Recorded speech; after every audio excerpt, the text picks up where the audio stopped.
I never really believed a home could feel like a person, like it had moods, memories, even a kind of soul. But I swear to you, there was a time when I'd walk into my apartment and feel like I was suffocating. Not from the space itself. It was small, yeah, but cozy enough. It was something else. The air felt heavy. The rooms looked dull no matter how much sunlight poured in, and everything just seemed off. I didn't understand it then, but now I realize my home was holding a mirror to my insides, and it wasn't a flattering reflection. I was going through one of those silent breakdowns, the kind you don't talk about because nothing's technically wrong, but inside you're drowning. I kept blaming work stress, social burnout, even the weather. But what finally woke me up was this strange moment one night when I caught myself staring at a pile of laundry on the chair. The chair that becomes a second closet. And I felt this wave of grief, not because of the clothes, but because of what they represented. That pile had been growing for weeks, just like the unopened mail, just like the dust gathering on the windowsill. And I thought, why does my life look like this? That night I sat on the floor of my living room, the same spot where I used to meditate before I fell off every habit that once kept me grounded. And I cried, not because anything specific had happened, but because everything had become so loud in its silence. I looked around and saw not just mess, but meaning. Every unwashed dish was a decision I hadn't made. Every corner was a chapter I hadn't closed. My home, without saying a word, was screaming for my attention, for my presence, for some kind of love. I remembered something I'd read years ago from Jung, something about the outer world being a projection of the inner world. I never fully got it back then. It felt too abstract. But sitting in that room, surrounded by my own avoidance, it clicked. My home wasn't just messy. It was mirroring my disconnection from myself, the clutter, the disarray, the lifelessness. It wasn't about being lazy or busy. It was about being lost. The weirdest part? I started feeling like my apartment was sad for me. That probably sounds ridiculous, I know, but there was this deep intuition that the space was aching like it wanted to help me heal, if only I'd let it. If only I'd stop using it as a storage container for my numbness and instead allow it to become a sanctuary again. So I started small. I lit a candle, one candle. I didn't clean. I didn't reorganize. I just lit it, sat with it, and breathed. The flame felt alive in a way I hadn't felt in weeks, and that was enough to crack something open. It's funny how one tiny act of presence can shift the whole atmosphere. Over the next few days, I didn't clean the house. I listened to it. I noticed which rooms felt heavy, which drawers I avoided, which corners made me feel like I couldn't breathe. It wasn't about tidying up. It was about tending to parts of myself I'd buried in those spaces. And with every object I picked up, every shirt, every old letter, every dusty book, I asked myself, do I still want to carry this version of me? Some things made me cry, some made me laugh, others I just let go, not because they were bad, but because I didn't need them anymore. They belonged to someone I no longer was, or maybe someone I never really had the chance to be. What I'm trying to say is, our homes know us. They reflect us, and sometimes they're the first to notice when we're drifting. Before a friend calls, before our body gives out, before we can even admit it to ourselves, our living space starts to absorb the weight we refuse to hold. And here's the thing. Just like we can wound it, we can also bless it. We can speak life into it again. Not with fancy rituals or perfect aesthetics, just with presence, with intention, with a kind of reverence that says, I'm here. I'm alive. I'm ready to come home, to myself. That's what this journey became for me. Not just decluttering, not just cleaning, but remembering, reclaiming, realigning. And it all started with a room that wouldn't stop whispering, look at me. I kept going, one drawer at a time, not methodically, not like some productivity hack, just intuitively. I wasn't trying to organize my life. I was trying to feel again. And it's strange how something as simple as folding clothes or wiping down a countertop can bring up so much. Memories, grief, joy, shame. I realized I had stuffed emotions into objects without even knowing. An old photo frame buried in the closet made my chest tighten. A broken necklace I hadn't thrown away whispered something about how I held on to things long after they'd lost their purpose or their soul. At some point, I understood I wasn't just cleaning a house. I was making peace with versions of myself that were still scattered across shelves and drawers. Pieces of me I'd outgrown, others I'd forgotten, and some I'd never dared to meet. Each corner of my home started feeling like a page in a journal I'd never written, full of stories I didn't know I was still carrying. I'd read somewhere that the psyche doesn't like unresolved things, that even when we consciously forget, the unconscious remembers. And I think my home was holding all those memories for me, quietly, patiently, waiting for the day I'd be ready to face them. One day, while sorting through a box of random keepsakes, I found a journal entry I wrote years ago. It said, "I want a space that feels like peace." I had forgotten I ever wrote that, but here I was, finally trying to build that very space. Not with furniture or candles, but with honesty, with presence. And then something shifted. I started noticing how different rooms in the house felt like different parts of my psyche. The living room, the social face I showed to the world, always curated but often empty. The kitchen, where I nourished others but rarely myself. The bedroom, my hiding place, where I ran when life felt too loud. And the closet, God, the closet, a graveyard of forgotten dreams and old wounds dressed up as sweaters. But the most powerful realization came when I walked into the bathroom one morning, half asleep, unshowered, and just stood there. The mirror didn't lie. I looked tired, but not broken. There was a softness returning to my face, a quiet defiance in my eyes, like a part of me was waking up, the part that still believed in beauty, in balance, in becoming whole. So I started doing something small but intentional. Every morning after brushing my teeth, I'd place my hand on the mirror and whisper, "This is still your home. You're allowed to be here." It sounds silly, maybe even childish, but that daily affirmation that I belong in my own space, in my own body, began to ripple through everything. I stopped rushing through the day. I stopped apologizing to myself for needing rest. I started lighting candles again, not for decoration, but as a way of saying, this moment matters. And as my home shifted, so did my mind. I stopped needing noise all the time, podcasts, music, TV, just to fill the silence. The quiet didn't scare me anymore. In fact, I craved it. I found myself sitting in the stillness of my living room, just breathing, sometimes crying, sometimes smiling. The walls didn't feel cold anymore. They felt like they were holding me. I think we underestimate the intimacy we can have with a space. We forget that just as we leave an imprint on the rooms we live in, they leave one on us. They remember who we were, but they can also help us become who we're meant to be, if we let them. Looking back, the change didn't happen in a day. It was slow, gentle, but real. My home began to soften, to glow, to breathe again. And in that softness, I found something I hadn't felt in a long time. Safety, not from the world, but from myself. I was no longer running from who I had been or who I feared becoming. I was right here, present, with all the mess and all the beauty, learning slowly to call this space and this self sacred. One night, I had a dream about my old childhood home.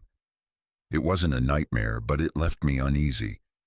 In the dream, I kept walking through the same hallway over and over, doors on either side, all closed. I didn't open a single one. I just wandered, lost, like I was searching for something without knowing what it was. When I woke up, the feeling stayed with me, that sense of being locked out of parts of myself. I remembered something I read about Jung's view of the house as a symbol of the psyche, that every floor, every room, even the basement, can represent a layer of our consciousness. And I started to wonder, what rooms in my own inner house have I left unexplored? What have I boarded up and buried? I thought about the basement of my current apartment. It's not technically mine. Shared storage, locked, mostly ignored. I hadn't been down there in months, but something pushed me to go, just to look. When I finally opened the door and descended the narrow steps, I felt a weight in my chest. It smelled like dust and forgotten time. And it hit me. This place feels exactly like that part of myself I avoid. The one filled with old stories I never wanted to reread. We all have those rooms, don't we? Internally. Parts of us that hold fear, grief, or shame. We don't decorate them. We don't visit them. But they still exist. And over time, the neglect grows mold. Shadows deepen. It's not the darkness itself that scares us. It's the idea that we left ourselves alone in it. I didn't stay long in the basement, just enough to acknowledge it, to say, I see you. And when I walked back up, I felt different, like I had touched something honest, something real. That moment changed how I looked at the entire house. The living room was no longer just a place for guests. It became a space where I could be with myself, fully. No performance, no distractions. The kitchen wasn't just for quick meals anymore. I started cooking again, not because I had to, but because it brought joy. Even the bathroom became a little temple for cleansing, not just physically, but emotionally. But the most sacred shift happened when I created a quiet little corner in my bedroom. Just a tiny shelf, a candle, a small plant, and a photo of someone I love. No altar, no ceremony, just a space that felt like a heartbeat. Every morning I'd sit there, close my eyes and just breathe, not to achieve anything, just to arrive. It became my grounding ritual. 5 minutes, sometimes 10. Sometimes I'd cry, other times I'd just feel stillness. But it always felt like I was returning to something I'd forgotten, that I don't need to fix everything. I just need to be with it. And slowly, the house, this physical one and the internal one, started feeling like home again. Not because everything was perfect, but because it was finally honest, lived in, loved. I began to see how the condition of my space reflected where I was, emotionally, and vice versa. When I neglected myself, the home dulled. When I showed myself compassion, the home sparkled in small, quiet ways. A beam of light through clean windows, the comfort of fresh sheets, the smell of coffee in a room without rush. There's a kind of magic in creating sacred space, not because of what it looks like, but because of how it feels. And that feeling, that resonance, started to guide me in other areas of life too. Conversations felt deeper, boundaries became clearer, even silence carried more meaning. I think deep down we all long for a home that reflects the truth of who we are, not the polished, curated version, but the layered, complex, beautifully imperfect self.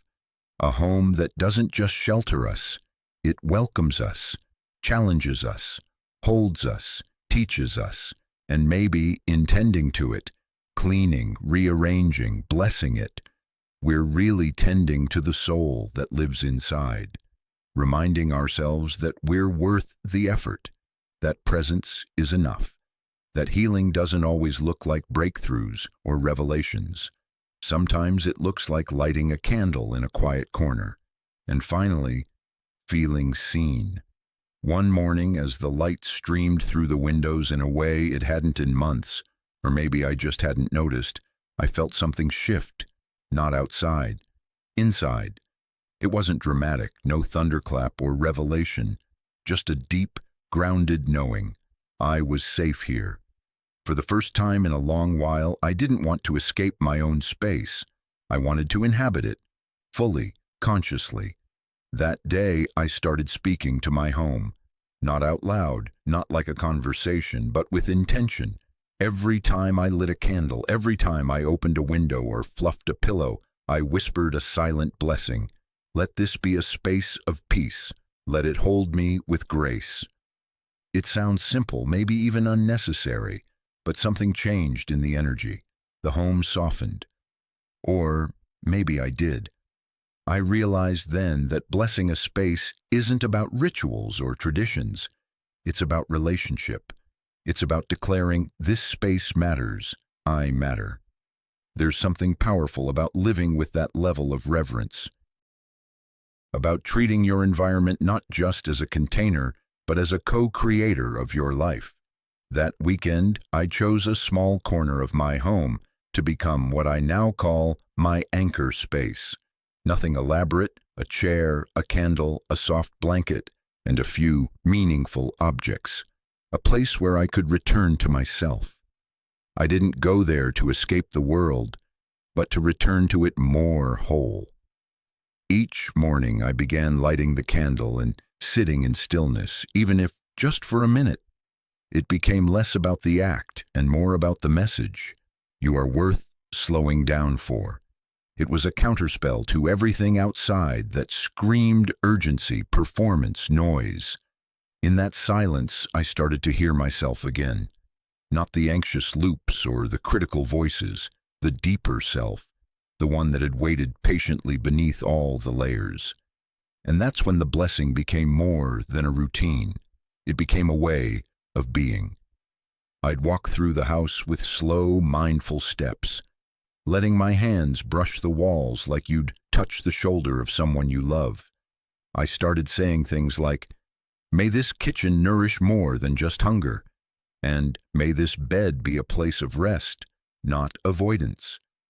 Not because I believed the walls were listening, but because I was. We often forget the power of speaking kind truths into the spaces we inhabit, of declaring what we want them to hold. And in doing that, we declare what we believe we're worthy of. As the days went on, I noticed something else. People who visited commented on how different the space felt. It's so calm here, they'd say.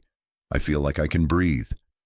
And they weren't just talking about the decor. It was the energy, the care, the presence infused into the space over time, the way everything had been touched by intention. And isn't that what we're all craving, really? Not just to live, but to live meaningfully, to feel like our space supports our becoming, like it aligns with who we're trying to be, not who we were when we moved in. I began to see my home as a sacred collaborator in my growth, not because it was perfect, but because I had invited it to evolve with me. I stopped needing to escape to feel spiritual. The sacred was here. In the way I folded laundry, in the music that filled the kitchen, in the sunlight on the floor at 10 a.m. It was all part of it, all alive, and so the blessing deepened. It became less about changing the space and more about changing how I showed up in it, with gratitude, with curiosity, with softness. Because that's the real secret, I think. When we bless our space with love, patience, and attention, it starts to bless us back, in little ways, in quiet ways, but in ways that matter. And one day, you look around and realize, this isn't just a house anymore, it's home. Not just because it shelters your body, but because it finally reflects your soul. There's something humbling about realizing you've lived in a space for years without ever truly seeing it. Like waking up next to someone you love and realizing you stopped looking into their eyes a long time ago. That's what happened with my home. I hadn't noticed how much of it had become invisible, background noise to a life lived on autopilot. But now, with each passing day of mindful presence, the house began to reveal itself to me again. and in doing so, it revealed me to myself. One evening, I sat on the floor with a cup of tea, watching the shadows on the wall. The room was dim, quiet. There was nothing particularly special about the moment, and yet it felt sacred. I realized how little I had allowed myself to just be in the past. No distractions, no tasks, no striving, just existing in space, held, not judged. That moment felt like a reunion with something ancient, like the part of me that remembered what it was like to be connected to the rhythm of life, not through productivity, but through presence. My home had become my teacher, each room a lesson, each object a mirror. And with that came an unexpected sense of liberation. I stopped trying to make my home impressive or aesthetic. I stopped rearranging furniture to impress people who never visited. I let go of the pressure to perfect. Instead, I asked myself, what feels like truth? What feels like home to my soul? That one question changed everything. I started surrounding myself with things that held meaning, not expensive things, meaningful ones. A stone I picked up on a hike when I felt the most free. A letter from a friend who saw me when I didn't see myself.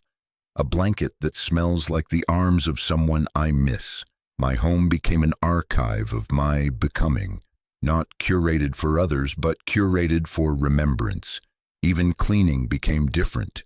It wasn't a chore anymore. It was an act of care, of reclaiming. I'd wash dishes and think, this is a way of saying thank you to the body that ate, to the day that nourished me.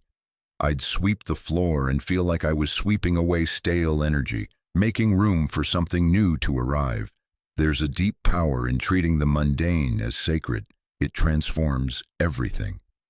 And then came the realization I hadn't expected. The more I cared for my space, the more I began to care for myself. Not in the performative self-help kind of way. In a quiet, internal way, I became gentler with my own thoughts, kinder to my own process. I gave myself permission to slow down, to rest, to exist without justification. The home responded. It felt warmer, softer, and when I invited friends over, they'd comment, "It just feels peaceful here." I'd smile, not because I was proud of the decor, but because I knew what they were really feeling. They were feeling me, a version of me that had come home to herself. And I began to wonder, how many people live in places that silently reflect their inner chaos, their numbness, their longing, without ever realizing it? How many of us ignore the messages our spaces are trying to send? Because our homes are always speaking. They whisper when we're avoiding. They hum when we're healing. They glow when we're aligned. And when we finally listen, truly listen, they become something more than four walls.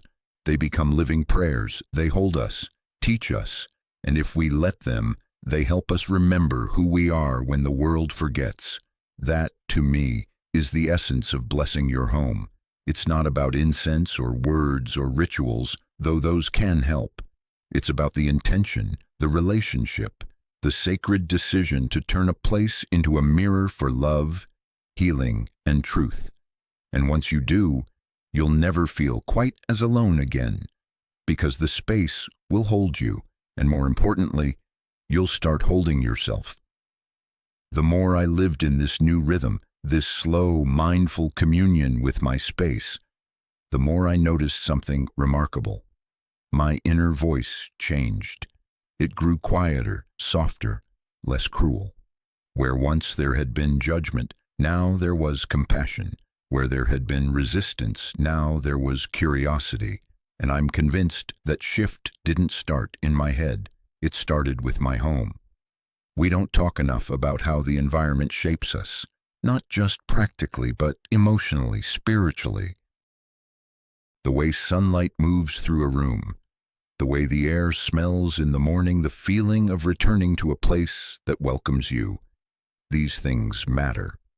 They teach us how to relate to ourselves, and they shape the tone of our inner world more than we know. What began as an attempt to declutter had turned into a profound psychological realignment. I had stopped seeing my home as a burden or a project. It had become a dialogue, an active participant in my healing. And as I continued tending to it, blessing it, listening to it, I realized that the work I was doing inside these walls was no different from therapy. It was shadow work, integration, becoming whole. And the shadows, they didn't vanish, but they stopped scaring me. Because now, when I felt a wave of sadness pass through me, I didn't run. I'd sit in the corner of my room with a warm blanket and a candle, and I'd let it move through. My home had become a container strong enough to hold those parts of me, not in judgment, but in love. There's something sacred about having a space that can hold your full spectrum. Joy, rage, grief, silliness, tenderness. A place where you don't have to perform, where you're allowed to crumble and bloom in the same breath. That's what this house became for me. A sanctuary not built of walls, but of truth. One evening, I remember standing in the center of my living room, hands open, eyes closed, and whispering, "Thank you." Not to a god, not to the universe, just to the space itself. For witnessing me, for holding me through it all. And in that moment, I felt an overwhelming sense of connection to myself, to the space, to life. I wasn't just surviving anymore, I was present, rooted, alive. I started to notice how my relationships were shifting too. Conversations felt more honest. I had more patience, more grace. The peace I cultivated in my home began spilling into the world outside. My home had taught me how to listen, not just to walls, but to people. It had taught me how to create space, not just physically, but emotionally. And maybe that's the secret. When we bless our homes, we learn to bless our lives. We become intentional with what we invite in, and just as importantly, what we release. We clear out what no longer serves. We create room for newness. We build altars to gratitude, not on shelves, but in our habits, our words, our choices. This transformation wasn't loud, it wasn't flashy, it was slow, subtle, sacred, but it was real, and it taught me something I'll never forget. When you tend to the space around you with love, that love doesn't stay in the walls. It seeps into your being, it changes how you move, how you breathe, how you love. And it reminds you, again and again, that healing isn't somewhere out there, it's right here. At home. It's strange, really, how something so simple can change so much. A room, a gesture, a whisper of intention, they seem insignificant until one day you look around and realize your entire life feels different. Not in some massive cinematic way, but in a grounded, unshakable kind of way, like your soul finally found a rhythm that matches your breath. The final piece of this journey wasn't dramatic. It didn't come with a final ritual or some great revelation. It was just a morning like any other. I was sipping tea by the window, wrapped in my favorite blanket, and I realized I felt at home, not just in the apartment, in myself. I wasn't waiting to become someone better. I wasn't fighting the past or chasing the future. I was just there, soft, awake, whole. And that's when it truly sank in. This space had become an extension of me. Not a performance, not a coping mechanism, not a hiding place. A real living environment shaped by the very love and presence I had denied myself for years. It didn't mean I had no bad days. They still came. But now my space held me through them. The soft light, the quiet rituals, the corners I had once ignored, now speaking in symbols of safety and care. Even on the hard days, I didn't feel lost. I felt anchored. I had built a sanctuary, not with money or style, but with attention. And that attention taught me one final important truth. Everything is energy. The way we treat our space reflects how we treat ourselves. And when we change that relationship, when we begin to see our environment as sacred, we start seeing ourselves that way too. I used to think the phrase, "bless your home," was something quaint or religious. Now I know it's revolutionary. Because to bless your home is to claim it as holy. And in doing that, you begin to claim yourself as holy too. Not because you're flawless, not because you fixed everything, but because you're finally willing to show up for your life. In all its mess, all its beauty, all its quiet unfolding. So now, every time I walk through my door, I smile, because I know that whatever the day brings, this space will hold me, not because it's perfect, but because it's mine. And maybe that's all any of us really want, to feel like we belong, to feel seen, not just by others, but by the very spaces we inhabit, to come home, truly home, to ourselves. And if that journey begins with a candle and a whisper, then let that be enough. Because sometimes the most powerful transformations don't start with a roar. They start with a room that says, "Welcome back, I've been waiting for you." They start with you saying, "Yes, I'm ready to be here now." And that changes everything.